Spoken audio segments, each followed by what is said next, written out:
Hello dear subscribers, today let's just try to install Windows 98 to iMac. So if it will just maybe read this disk, I don't know about installing. It's hard to say, but let's just try. Maybe something will. So let's just see.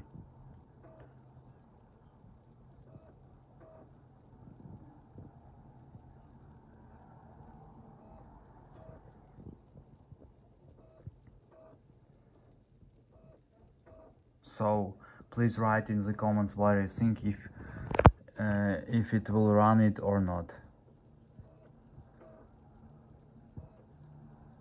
So here you can see that. Let's just try to turn on.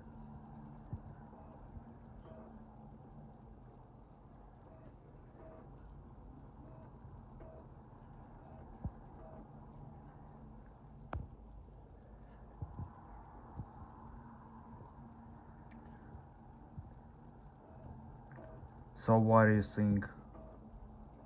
If it will run or not?